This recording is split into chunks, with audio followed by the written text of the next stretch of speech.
Life Management Science Labs would like to acknowledge that we live and produce this podcast on the traditional lands of the Wurundjeri people. We'd also like to acknowledge the traditional owners of the lands of our listeners and our international colleagues. We'd like to thank and pay our respects to their elders past, present and emerging.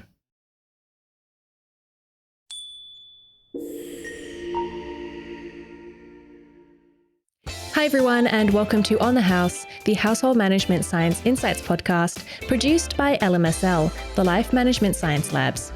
We are champions of life management science, providing structured insights informed by science and inspired by practice on key aspects of conscious living. Each week we bring you scientific and practical insights on each element with the expert knowledge of professionals in the field. I'm your host, Gabriella Yastra, coming to you from Naarm, Melbourne, Australia. Let's begin.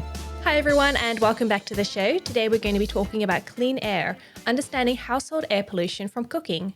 And we're talking to Dr. Matt Shupler, who is a postdoctoral research fellow at the Department of Epidemiology at the Harvard Chan School of Public Health, and also a postdoctoral fellow at the University of Liverpool. Wow, that sounds like quite a lot of work. Welcome to the show. Thanks very much for having me. Thank you. Do you mind introducing yourself in a bit more detail so, we get to know you a bit better? Yeah, sure. Thank you. So my work, as you mentioned, is focused on clean air. And I would say my involvement in this topic kind of started about a decade ago. So I did my master's in Washington, D.C., and I was introduced to this topic there by my supervisor. And it was on a project based in Nigeria. And so that was kind of my introduction to global public health, which is kind of the realm that this research falls under. And so that was a great experience. And I decided to then pursue a PhD. And I focused a lot of my research, again, on household air pollution, which we'll be talking about on this podcast.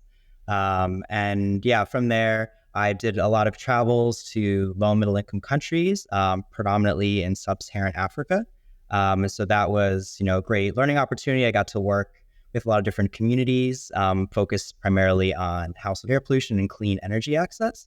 So that took several years for my PhD, and I actually did that in Canada, in Vancouver, Canada. So that was great to live there for a few years as well. And then, as you mentioned, I worked at the University of Liverpool in the UK. I never actually got to live there because of COVID-19, but it was also a great experience. And a lot of that has we'll probably discuss my research on this podcast. And now I currently live in Boston in the US, working at Harvard as well. It's been a lot of traveling, which has been great. And I'm happy to discuss more about this topic.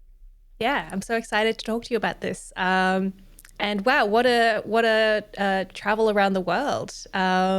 So many different countries. But before we do get into the topic in a bit more detail, I like to do a section called Have You Met Matt, where we get to know you through some of your favorite things. The first thing I'd like to know is what is a movie that you've enjoyed recently? Yeah, so I just saw a movie this previous weekend called Saltburn. It was kind of a dark comedy based in the UK. But I think something more relevant, which probably a lot of your listeners might have heard of, is Oppenheimer, which I saw this summer. And that was about the physicist, Dr. Oppenheimer, that made the first atomic bomb. I think that was an enjoyable movie just because it talked a lot, obviously, about that history, but then also just life as a scientist back then and all the hardships. And it was really admirable how persistent he was, because I think, as scientists and researchers, we face a lot of hurdles, not just with the challenges of research, but all the other difficulties we face and pushbacks. I think it was a really interesting movie, and I enjoyed it quite a bit. Mm-hmm. I don't know much about being a researcher, but do you think that, things have gotten a bit easier for scientists and researchers since, Oppenheimer? I think yes and no. I would say yes, just because of our technology and data. So we probably heard of terms like big data and accessibility. I mean, the possibilities are kind of endless now. So we have the opportunity to do more research and look at more novel questions. We have better technology, so we can use things like machine learning.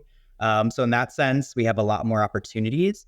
There are also still hurdles when it comes to sometimes lack of funding, which can be a result of what administration is in charge in a certain country, and other hurdles. So it is a challenge sometimes to actually be able to fund your research and build up your lab group. But once that's in place, and you have a great team, then, the sky is the limit. So I think, there are exciting opportunities when it comes to, data availability and the questions you can ask. I guess you can't fix everything, but at least, it's getting a bit easier. Yeah, definitely. And do you listen to any podcasts? I listen to a lot of podcasts, yes. So I like anything generally related to science. So there's podcasts called like Science Weekly, which I think is run by The Guardian, Science Friday. There's some BBC podcasts. One is called Health Check, which is health focused. There's a lot of climate change podcasts. I think one is called The Climate Question. So I enjoy to learn about a variety of topics in science, not just like public health and air pollution. So yeah, I definitely enjoy a variety of podcasts. Yeah, and I guess it's sort of an easier way to keep up with what's going on rather than having to read every single paper that comes out. Yeah, exactly. And sometimes I'll listen to like political podcasts, but sometimes that can be a little depressing, especially with the state of in the US. So yeah, it's nice to diversify in that. You can kind of know ahead of time what topic you're focused on. I like these podcasts that are focused on a singular topic. You can really delve in and learn a lot more versus just, listening to a news program where it might be a 30-second, tidbit. So yeah. Yeah. Thank you.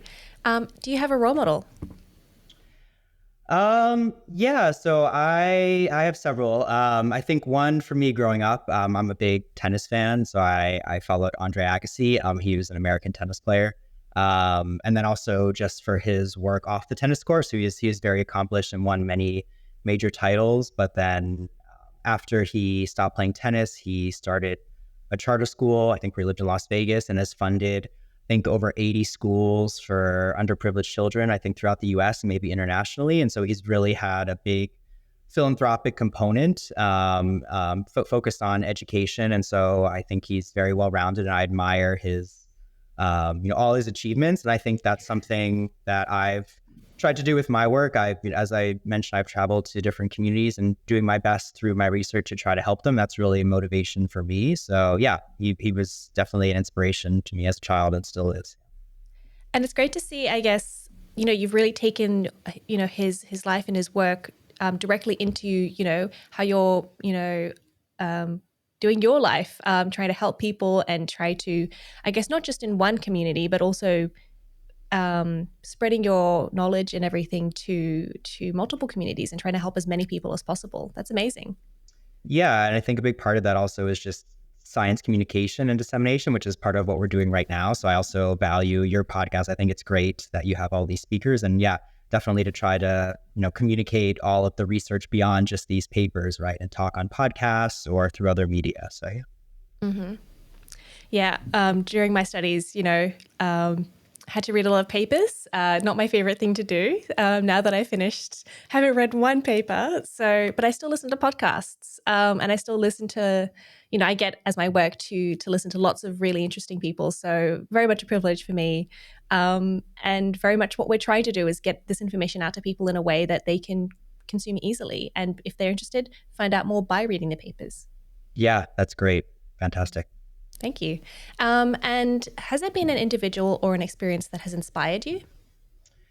Well, I think this kind of relates back to previously where I've mentioned my travels and traveling to the different communities. So I've been to several countries in sub-Saharan Africa over the years. It's been a great opportunity, but I mean, you see firsthand some of the extreme poverty and a lot of challenges that these populations face. A lot of them have immediate concerns on a daily basis of being able to feed their families, and a lot of other stresses that I think we can't even imagine. And so to see their persistence, and I mean, today we're discussing household air pollution. That's just one of many of the challenges, whether it's food security or infectious disease or clean water. And so I think, as I mentioned, that's kind of a big motivation for me. And also, when I started in this work, when I lived in DC, my supervisor there did a lot of local community work focused on environmental justice and really advocating for the community, whether it's increased monitoring of air pollution. So that's really been an inspiration to me, is how we can try to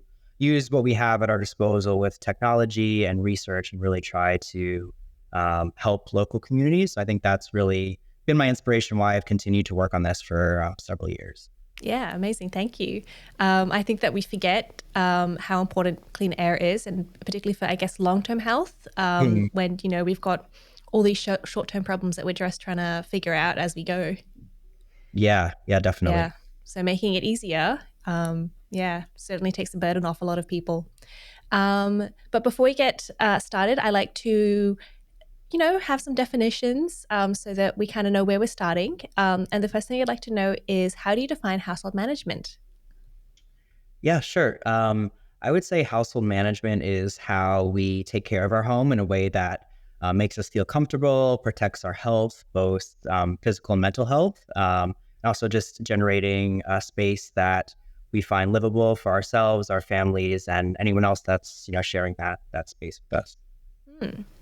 And I think that really cuts to what we're trying to talk about today with health, well-being, and livability, is how household air pollution can affect us. So, what is household air pollution, and how is it related to cooking? Yeah, thanks for that. So a lot of times when we think of air pollution, we may think of air pollution outdoors. If we see it, I know, especially in Australia and the US, we've had forest fires when we think of outdoor ambient air pollution, but household air pollution, as in the name, is typically inside the household. And so this is pollution that can be generated from cooking. So in the news, I believe earlier this year, there was some stories about gas cooking and the emissions from that. And in low middle income countries, a lot of times they may not have access to gas or electricity. And so families will have to cook with wood, charcoal, coal, animal dung, crop waste, basically whatever's available locally. So if they live close to forest, they may gather wood, cook with that. It's really depends on what's available. And so they typically would just burn that in open fire or some inefficient stove. And so there could be poor ventilation. And so there's a lot of smoke generated. So it's kind of incomplete combustion. And so if this is done in your home, you can imagine if there's poor ventilation, the air pollution can get extremely high at levels that are orders of magnitude above what we may experience on a typical day, let's say outdoors where we live. So there's different organizations that have these guidelines for air pollution. One of the main metrics is something called fine particulate matter, or PM 2.5, which some people might be familiar with. And so a lot of times we're looking at whether it's a dangerous day, and sometimes there's these air quality indices that's kind of usually based on PM 2.5. But so household air pollution from cooking is when this pollution is generated inside the home at levels that can be dangerous to health. Mm. I didn't imagine that people would be cooking with some of these materials like wood and things inside their homes. I would assume you do it outside, because I've been at a bonfire roasting marshmallows, and as the smoke drifts over to our side, we're all, coughing, our eyes are stinging. And I'm like, I can't imagine cooking like that in a home where there's no ventilation. I mean, do people do it at home? I guess that's a silly question, because obviously they do, but is it very common? Yeah, no, it's not silly at all. I think it really depends. So in some countries, communities, they do cook outdoors, but sometimes they have a rainy season and they may not be able to. Or sometimes there's kind of these built-in stoves of mud that are built into the corner of an indoor household, and they do cook indoors.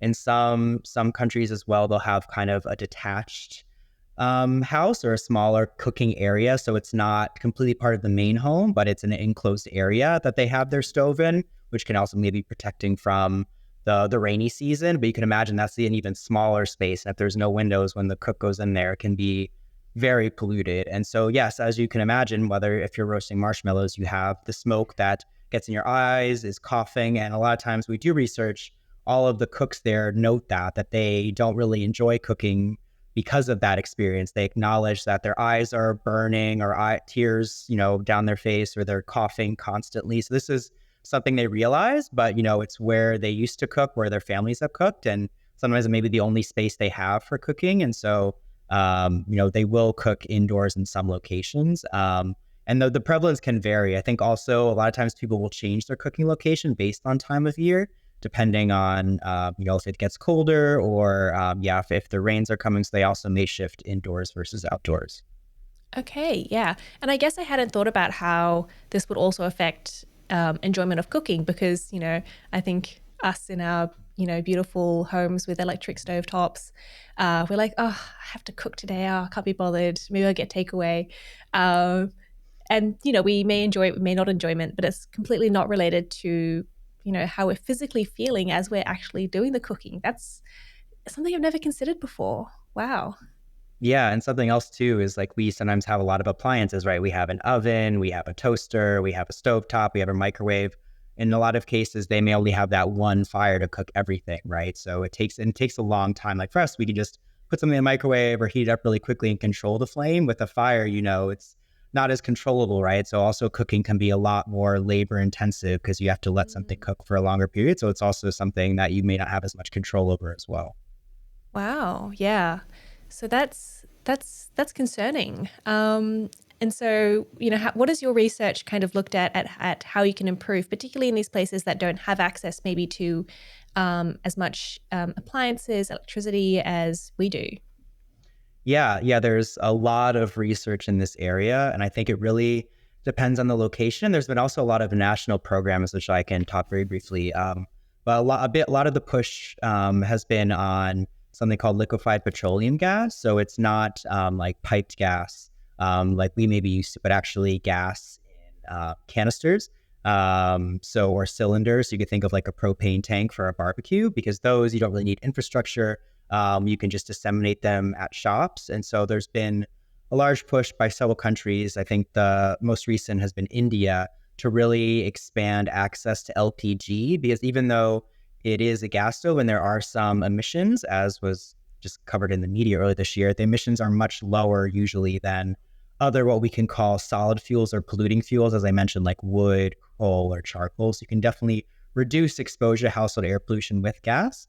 I think electricity is the cleanest because there are no emissions from electricity. However, for that, you would need some sort of grid infrastructure, solar, off-grid. A lot of times that may not be possible. And so LPG may be seen as this short to medium term solution. And so there's a big push, as I mentioned, India. In sub-Saharan Africa, it's much more prevalent. I believe about maybe 10% of households will cook with LPG, or up to 15, whereas electricity for cooking is only about 1%. Obviously with in sub-Saharan Africa, like solar can be a great source because if they're living there, there's typically a lot of sun in a tropical climate, but we just need to focus on getting the right technology and scaling up, grid electricity or off grid. And then also other big challenge that's kind of embedded in this is the culture of cooking. So a lot of times if you say, oh, cook, with this electric stove, they'll say, oh, well, my grandma or my family cooked, made our local foods on this charcoal stove. I like the smoky flavor. I can't get that same taste. It doesn't taste as good on a gas stove or electric stove. So that's also a challenge. But I think the big push is for gas in the medium term, and then ultimately electricity, and maybe even powered by renewables. Yeah. Would it be realistic, I guess, to move straight from, those solid fuels to electric, or we really need that intermediate gas stage? Yeah, no, I think it is possible to leapfrog, and that's what big push is where we can. I think that's great because as much electricity as possible, because that's renewable and that will contribute less to climate change. So whenever possible, I think we should, and I think communities can. There is access to electricity in some countries. I think South Africa is kind of leading the way right now, but then they've had some issues with load shedding and a lack of reliability. So the other issue, right, is if you're powered by solar, you need to have storage because otherwise you may not be able to cook when you want. So I think the technology can improve, and it is possible in some areas, and I think, in some cases we may need to use this kind of transition fuel, which can be LPG or possibly ethanol. And so, yeah, I think LPG is a way to reduce exposures immediately because, if we wait till we have electricity access, there's going to be a lot more health concerns if people just don't switch to less polluting fuel. So I think in terms of, we think of public health, switching people to LPG in the interim is a good solution because it can reduce their exposure to household air pollution. Yeah. But you also mentioned that there are some health concerns with LPG, so that, we know what to look for and how to mitigate them. Do you mind explaining what those, health concerns are? Yeah, so there are some emissions from LPG. So as I mentioned, there is some fine particulate matter, which is this PM 2.5. The concentrations are much lower, but as we've seen from other studies, that even low concentrations can still be a health hazard. The main concern, I think, with LPG is also NO2 or nitrogen dioxide. So that's also released with the burning of gas. And typically, if you're in a home and you have your gas stove running and there may be no ventilation, closed windows, you can have elevated levels of NO2 or nitrogen dioxide in your household, which that can be a contributor to asthma in some cases. And that's what some of the media coverage was. So that can be a concern. I think it's all kind of based on the context. So if you don't have access to electricity, I think LPG is your best source of cooking because your other option would be wood or charcoal or coal. But if you do have access to electricity, I recommend cooking with that over gas because there are no emissions. And if you are cooking with gas, try to use ventilation like a fan, a hood, and try to open windows if possible if it's not too cold out, because that can also kind of dilute your exposure. Mhm. And does that include, households where gas has been, I guess, piped in rather than just the takeaways as you were explaining before? Yeah. So the emissions kind of come when it's burned at the source. So regardless of, if you have it in a cylinder or it's piped in, the gas, there is still that harm to your health when you are burning. So when you light up your stove and you have the flame, there are emissions. And the thing about PM 2.5 is it's 2.5 microns. It's super small. You can't actually see it. It's about 1/20th the size of a human hair.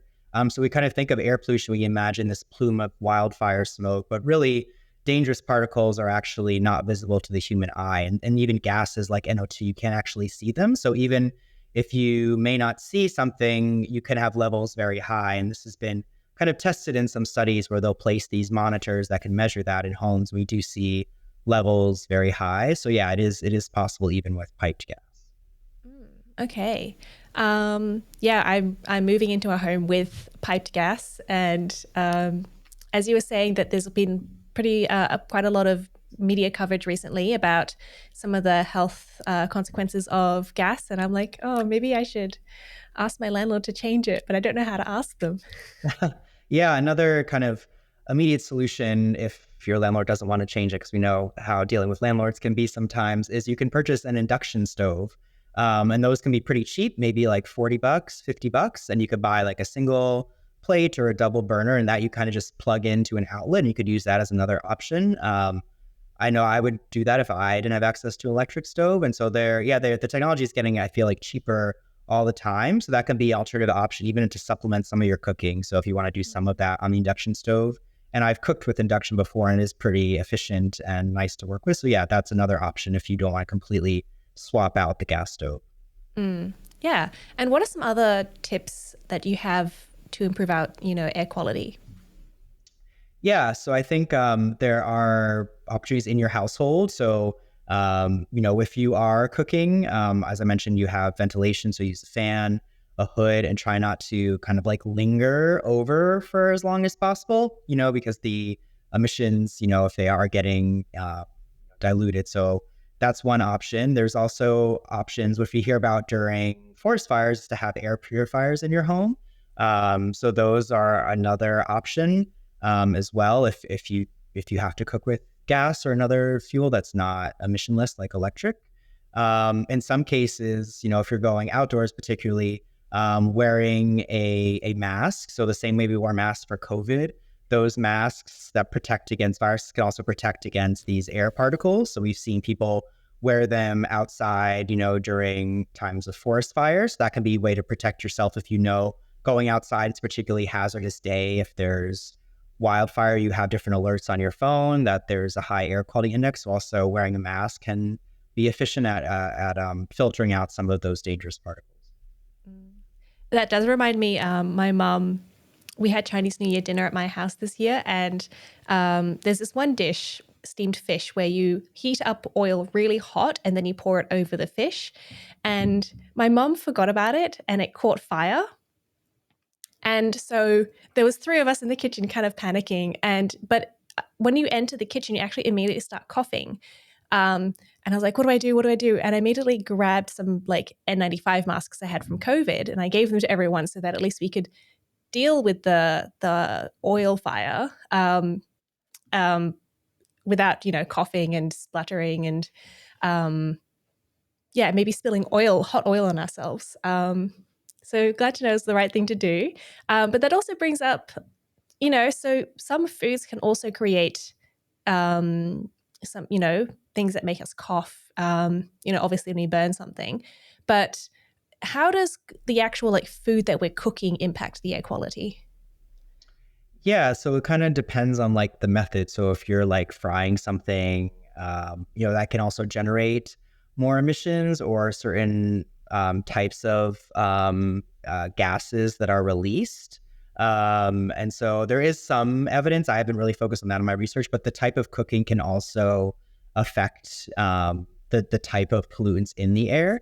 And some of the research we've done also has looked at cooking among street food vendors. So some people whose job is to cook. So you can imagine if you're cooking all day that your exposures can be even higher. So the type of food you're cooking and how hot it is and type of methods. So if you're frying in oil, like you mentioned, that can also generate higher emissions. So yeah, that also plays a role as well in addition to the type of fuel you're using. Interesting.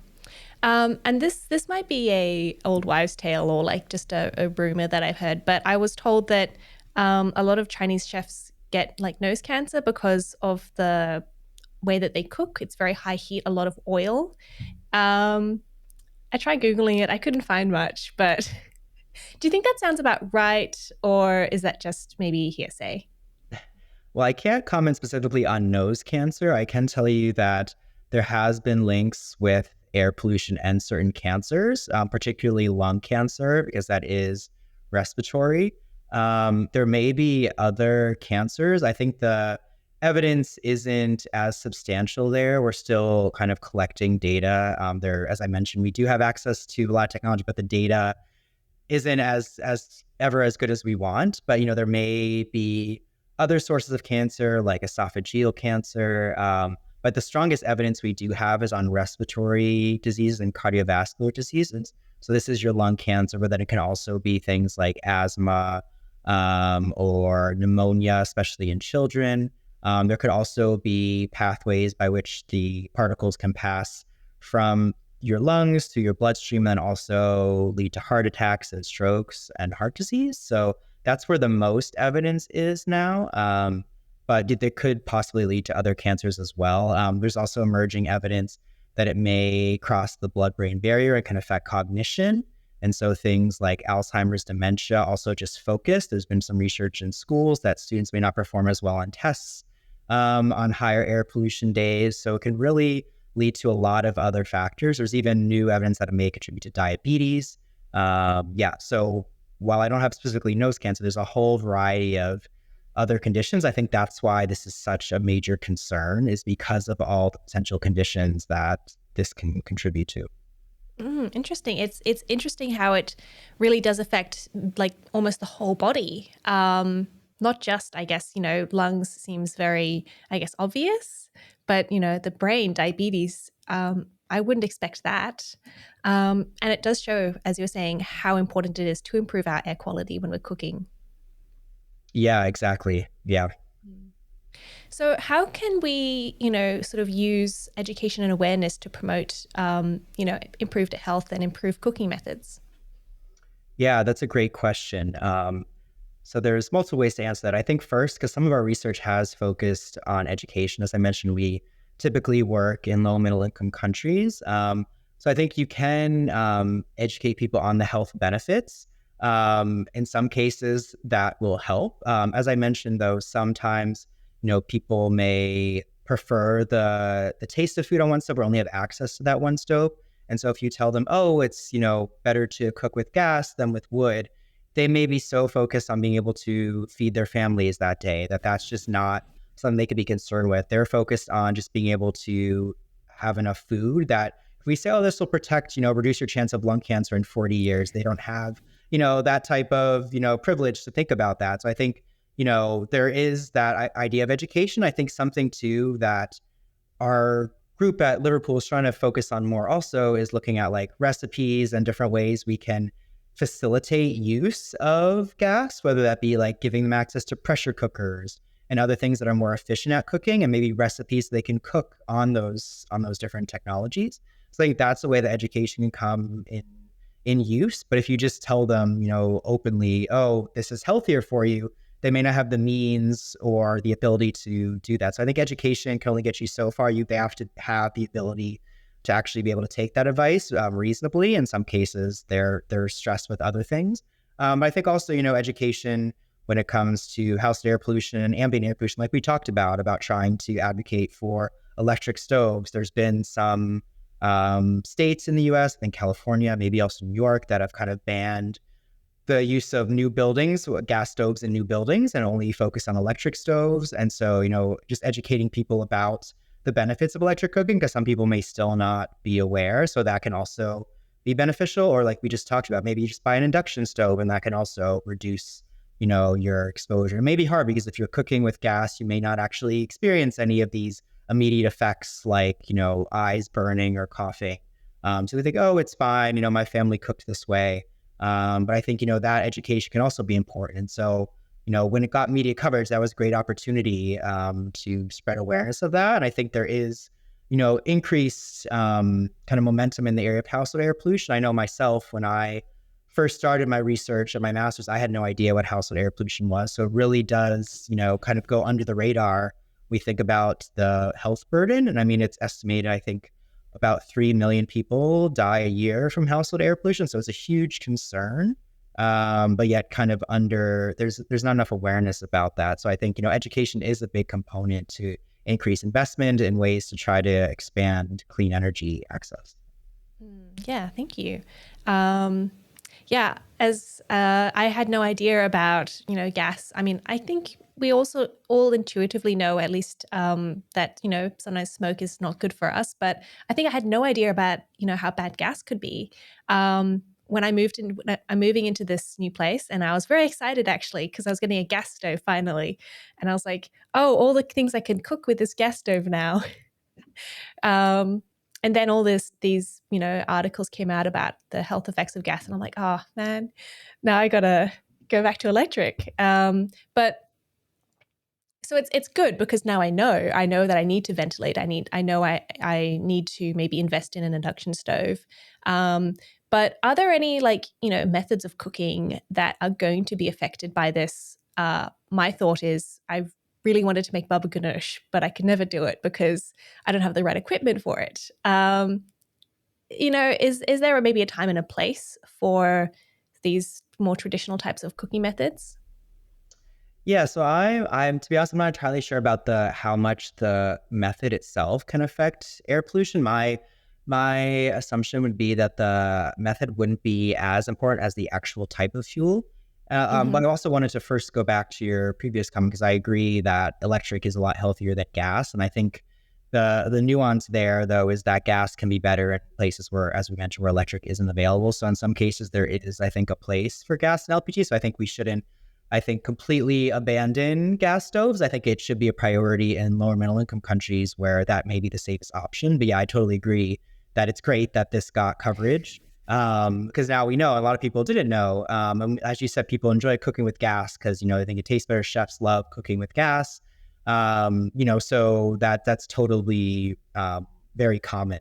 And I think, yeah, the methods, I think there has to be some variability, but I think as long as you're cooking with electricity, it wouldn't be as bad. And of course, that also depends on, if you're planning to cook with used gas stoves because of the taste, then that may be something you prefer. But as I mentioned, to kind of reduce the amount of time there, so maybe if you kind of let it simmer or cook, you're not kind of huddling over the stove or just like reading a book right in front of it, that would probably also minimize your exposure. But I think it would be most important as much as possible for as many meals as you can to use electric. And if occasionally, you think it would taste better on gas, I think, that's fine. We don't know, for sure how, whether it's short-term exposure can have the impact it has. But I think, the goal should be to minimize your overall exposure to air pollution, both in your home and out of your home. It's funny because your recommendation to not linger around the stove is very sensible, but also reminds me of when we were kids, we were told not to be near the microwave as it was heating things up. Yeah. And I feel like maybe we switched around a bit now. Yeah, no, exactly. So, I think that's also, and sometimes we say like, don't be by the fire because of fear of actually, getting burned, but maybe the actual fear is the emissions and not the actual burn. I think the emissions can be affecting a lot more people. Thank you. And so what kind of impact does, lowering household air pollution, what kind of impact does that have on, climate change and, environmental improvements? Yeah. So there's been some research in this area as well. So the estimates that I've seen are that I think about 2% of global emissions of CO2 or CO2 equivalents come from cooking or just overall household energy. And the main component, so there's a component of PM 2.5 called black carbon or soot. And this is kind of this dark material. And that is a very strong climate forcing pollutant. I think it's, I don't remember the exact number in my head. I want to say like 100 or 1,000, many orders of magnitude more stronger, warmer than CO2 itself. It does last in the atmosphere a lot shorter than CO2. So what that means is that we can see faster improvements if we dramatically reduce household air pollution because black carbon doesn't last as long in the atmosphere and is such a strong climate forcing agent. So we think of black carbon, we think of, for example, if you have snow and it's darker, that you're actually absorbing more of the heat. So that black soot is actually absorbing more of the UV radiation is what's heating up the atmosphere. And so that is a common pollutant from the inefficient burning of fuels. And so there's been some research showing that, black carbon is emitted from cooking with wood and charcoal and these other polluting fuels at a much higher level than LPG, and there's no black carbon from electric cooking. So we can have an immediate impact on climate if we can do a dramatic shift to these clean energy sources. So there definitely would be some climate impacts that we should everyone from electricity, in some cases to electricity and LPG. Great. It's great to know that, is this possibility to make such a big improvement, particularly as we all get a bit scared with climate change. Exactly. Yeah, it's definitely here. And we're seeing, I think, the effects more and more every year when it comes to natural disasters and wildfires. So yeah, I think more investment really is needed to accelerate this growth. And I think that's something we keep coming back to with air pollution. I think it's really underinvested and there's still not enough awareness about the severity issue. But yeah, if we can really scale it up, we have the ability to improve health and climate. And, so I think, a lot of our listeners, or myself, I live in quite a privileged position. I have the opportunity to use electric rather than gas. But if I want to make more of an impact, maybe assist with people who are going from that solid fuel to the gas, what can I do to help with this? Is it just voting? Can I support specific companies? Yeah, I always advocate for voting. So if you find that there's politicians where you live that are more aligned with climate positive policies, definitely voting is a strong way, not just for household air pollution, but for any type of climate action. So that's always an important way that everyone should be involved in for every issue. So definitely that's a way you can be involved. I also think, so there are some organizations that are devoted specifically to this cause. One of them is the Clean Cooking Alliance with the United Nations Foundation. So there are probably opportunities to donate with them. And that organization funds a lot of research and invests in these startup companies that are trying to accelerate access to a variety of technologies. In some cases, it is gas and different other financial modalities to make the gas cheaper so people can afford it. Also scaling up electric cooking. In some cases, there's these improved biomass stoves, which some companies are trying to expand as well to lower emissions, which we need more data on that. But I think these organizations like Clean Cooking Alliance and also other just global development organizations like USAID, which is a big international development company in the US, and a lot of other global health organizations, even EPA, they all like fund different research, and also can sometimes fund invest in these companies. So I think considering donating to some of those organizations or even visiting their websites and looking at what the research they're doing if you want to try to get involved. So if you look into Clean Cooking Alliance, for example, they're part of the United Nations Foundation. They have a ton of research. It's kind of a central repository. Also, World Health Organization is also very involved. They have a team looking into household air pollution. There's a lot of data there. And also, I know we're going to talk about this at the end, but if listeners want to get more involved than just a donation, they can also feel free to contact me, and I'm happy to be a resource. I think we're happy to have as much help as we can. So there is definitely a lot of organizations. I think it's really expanded. I would say even the last like 5 years since I started. I remember when I first started, there was not a lot of momentum. And I think now with a lot of other financial incentives like these carbon credits and other mechanisms, there's a lot more startups that are generating different technologies, and we need the monitoring and evaluation. So that's a lot of the research that I do, my colleagues do, to try to evaluate what is the health and climate impact. So there's plenty of ways to get involved. We definitely welcome anyone to join us.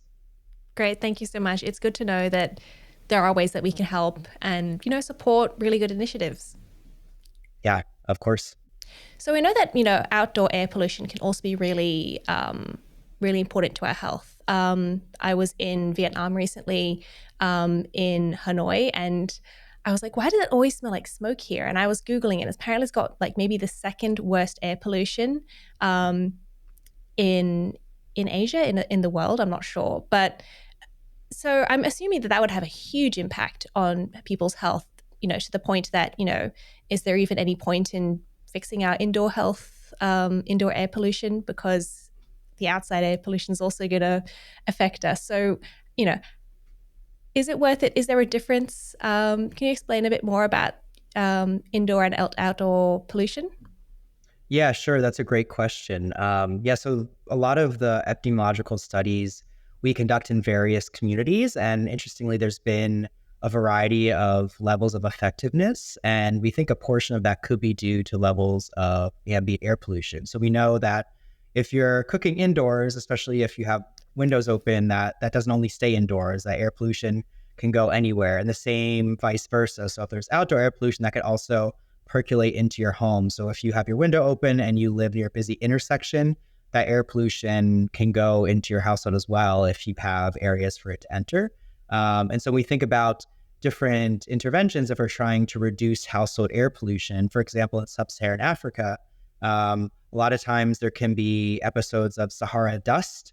And so you can imagine that if you're reducing someone's household air pollution level by providing them with gas or electric, if they were cooking with charcoal or wood, if they go outside for many times of the day, either to work or their children to school, they can be exposed to high levels of ambient air pollution. And so their overall PM 2.5 exposure can still be very elevated to the point that household air pollution may not be their main source of exposure.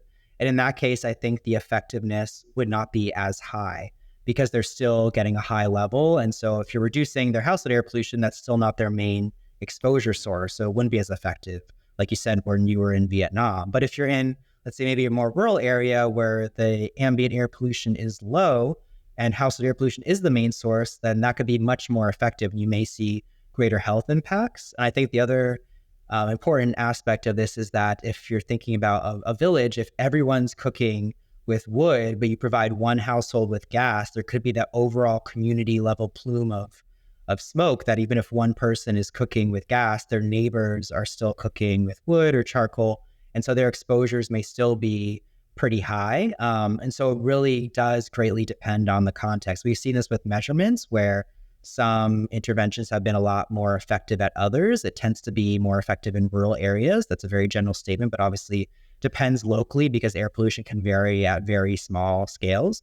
It also depends on how often the person is traveling outside, how close they are to roads. So yeah, there's definitely a need to address both. So we talk about addressing house air pollution. I think there also needs to be ways to tackle ambient air pollution, especially in low income countries that we think about more regulations, because some of these countries don't have regulations or monitoring as much. So I think that's also why we need to increase efforts to improve outdoor air pollution too. And how can we improve outdoor air pollution? Yeah, so it's really a variety of sources. So in some cases, especially in like the US and Australia, the main sources can be from traffic. So if we think about expanding electric vehicles, that's one way. Also, reducing the amount of fossil fuels we burn. So if we think about shutting down coal-fired power plants and switching to solar, those are main sources. But then where you mentioned when you were in Vietnam, there can also be open burning, whether that's, agricultural crop fields just burning. And so that's something that can be a main source. And so reducing that, it really depends on the location you're in. Even sometimes just burning of trash if there's not solid waste management. So sometimes we put our waste in landfills or incinerators, but if there's no plan there, some people can just openly burn their trash outside their homes, which can also be another source. And so it matters to reduce all of those sources wherever you are. Yeah. Mm-hmm. So some of it's personal, maybe walking, taking the train, or using an electric car over maybe driving. But for some, it's maybe more policies, having a mechanism to remove rubbish rather than burning it. And that's more of a government thing. So I guess your point about voting is really important there. Yes, definitely. So it can all be done at a personal level. It can also be done at a community level and also, large country government level. So there's a variety of factors. Yeah. Mm-hmm. Okay. But that's unfortunately something that, we have a bit of control over, but, sometimes we don't necessarily have control. And particularly in Australia, a few years ago, we had our bushfires. Now, the government can't control bushfires, unfortunately, but it did affect air quality a lot. So, in these situations where you cannot control the air pollution, what is a practice that you can do to reduce your exposure to air pollution outside? Yeah, that's a fantastic question. And before I even answer that, I wanted to first say that the reason why air pollution is such a large global problem is because everyone's breathing in air, right? So it's something where, these bushfires, they're affecting everyone. It's not like, oh, you're smoking, so it reduces, it increases your chance of lung cancer. Everyone's breathing in this air. So because, the whole population of, 7 billion people about is breathing in this air, that's why it can be so detrimental to health when we have potentially millions of deaths a year, is because it's a huge exposure. Everyone is breathing in this pollution. I think WHO estimates that 99% of the world is living above recommended levels. So it's really almost everyone is breathing in this polluted air. And so that's why it's such a major issue, is because, when it gets to that level, you can't really control it. However, to answer your question, there are some personal things you can do.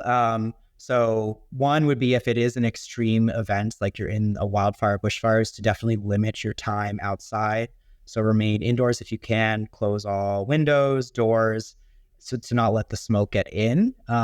If you do have to go outside, wear the mask, those N95 masks, something strong like that, that can reduce your exposure. We mentioned air purifiers in your home can be useful to help reduce the levels in your house.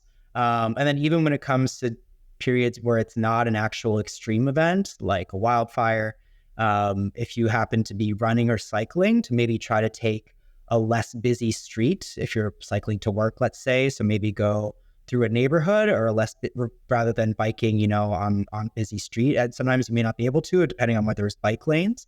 But if you're walking, what I try to do is tend to avoid busy streets, also because of noise in general. But I think, if you want to just reduce your air pollution, it may sound silly, but if you think about me, I live in the city of Boston, I don't have a car, so I walk everywhere.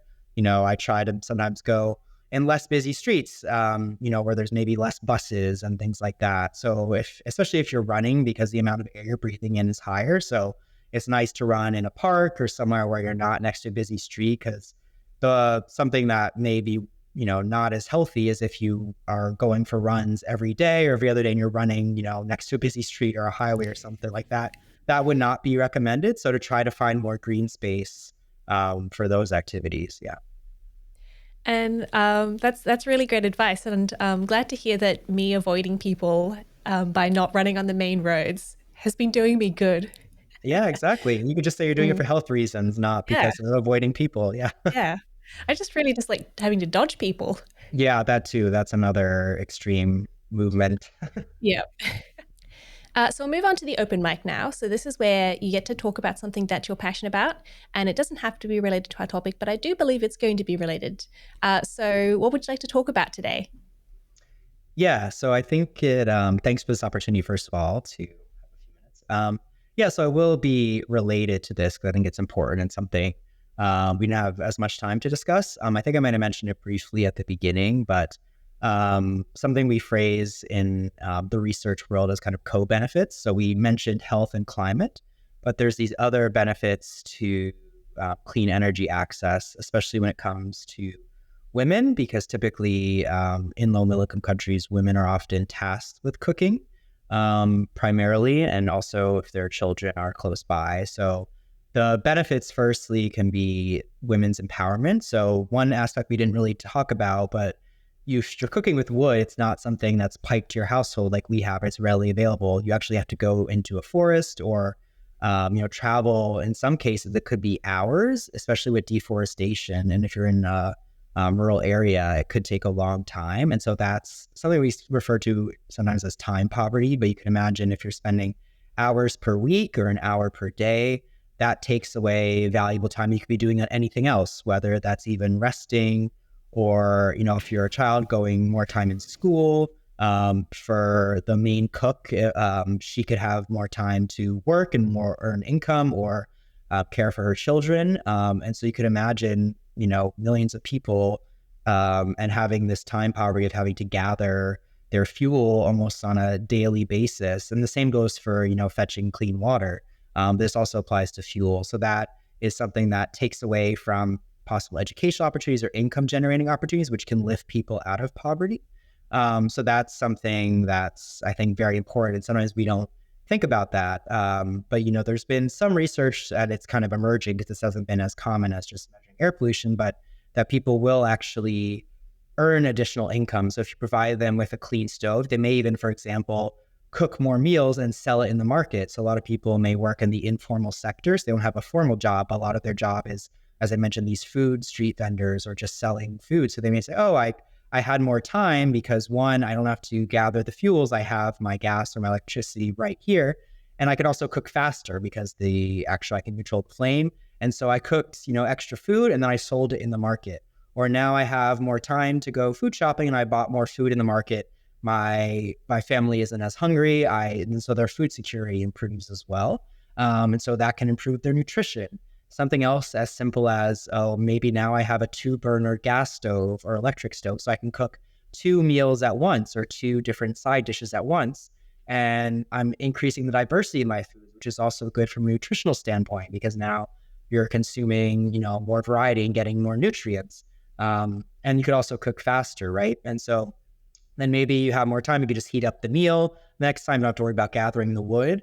And so you could think about cumulatively over time. This is like on a daily basis, people eating more diversity, larger quantity, because maybe they can afford it now.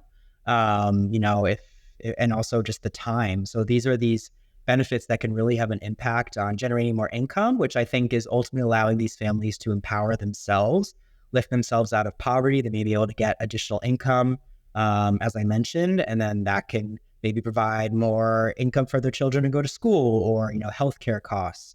So I think these are these other, as I mentioned, the term co-benefits that are sometimes overlooked, whether it be income, food security, food diversity. And so some of the research that I'm hoping to conduct is along these lines. So I predominantly focus, as I mentioned, my research on air pollution and measuring that with air monitors. But then what if we can also measure these co-benefits? I think it's challenging because it's not as standard as measuring someone's air quality.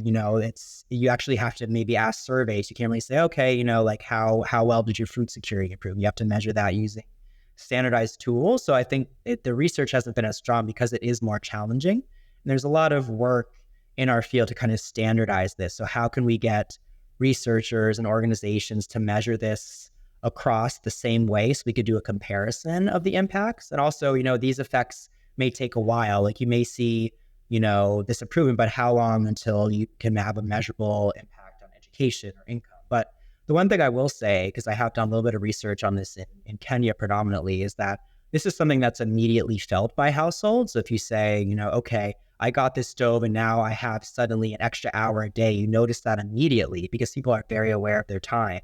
And also their additional income is something they can also be aware of almost instantaneously. Like now I have more time, I made more income.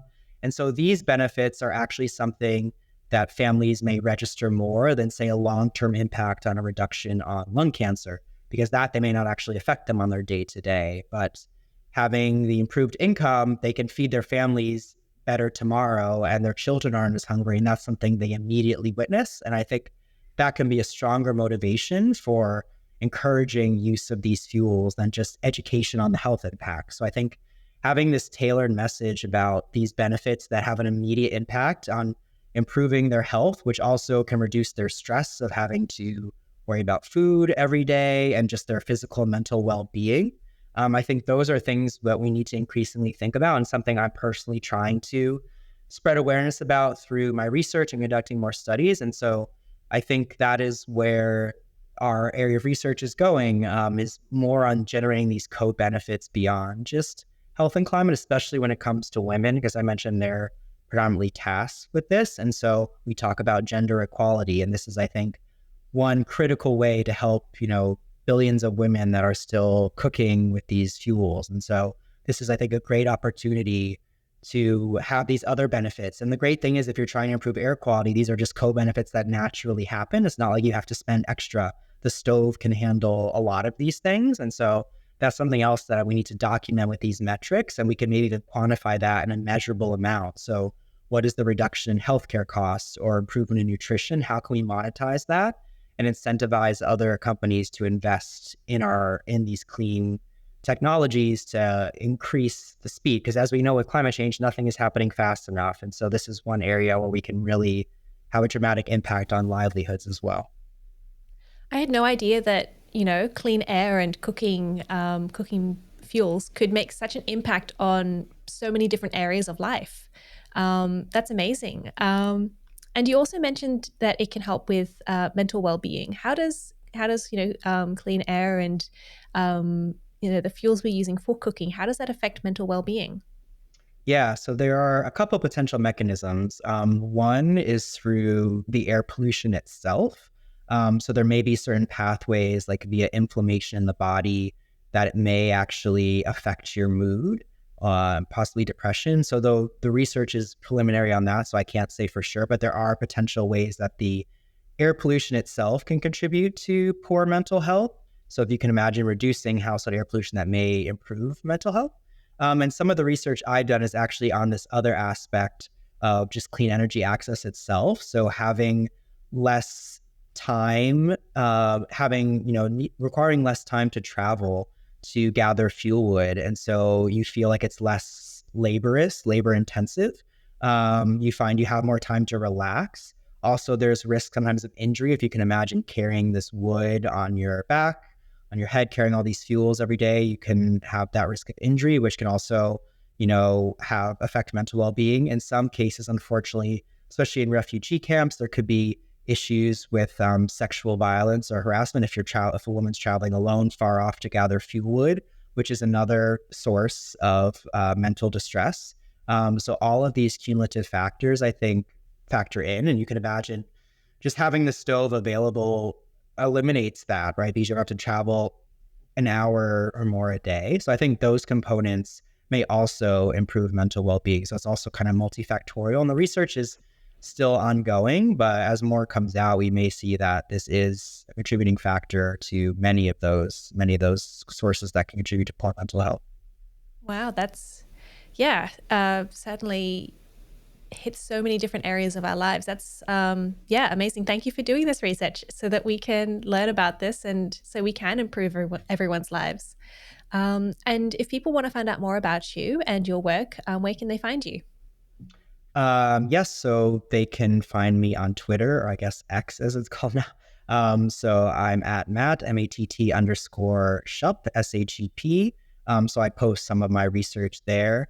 You can also check my research group at University of Liverpool. So our group is called Clean Air Africa. So we're on Twitter as well as at Clean Air Africa. There's a website, cleanairafrica.com, where we post a lot of our research. That's another great source as well. As I mentioned, you could also email me if anyone has specific questions about anything I've covered. So one of my emails is m.shupler@liverpool.ac.uk. You can also reach me on Twitter. And you could also reach out to our group as well. So we're at the University of Liverpool. And as I mentioned, there's a variety of other stakeholders involved, like the Clean Cooking Alliance, UN Foundation, if you want to get involved. So feel free to use any of those methods. Great. Thank you so much. And we'll make sure we put those in the show notes so everyone can find you nice and easy. So thank you so much for talking to me today. I had no idea that clean air was so important, not just for our lungs and for our health, but also for women and empowering women and also for our mental well-being. Thank you so much. Great. Thank you, Gabrielle, and everyone on this podcast for allowing me to share my research and disseminate all this information. So I really appreciate this opportunity. It was great to speak with you. You've been listening to On the House, produced by the Household Management Science Labs, a division of LMSL, the Life Management Science Labs. More episodes like this from across 10 life management perspectives can be found by searching LMSL on Apple Podcasts, Google Podcasts, YouTube, Spotify, and other podcasting apps available on your smart devices. If you enjoyed this episode, please consider rating our show, sharing it, and subscribing to our channel, as it helps other people find it so we can grow and bring you more quality resources. More of our work can be found on our website at hm.lmsl.net, where you can join our movement. I'm Gabriella Yastra. Thanks for tuning in.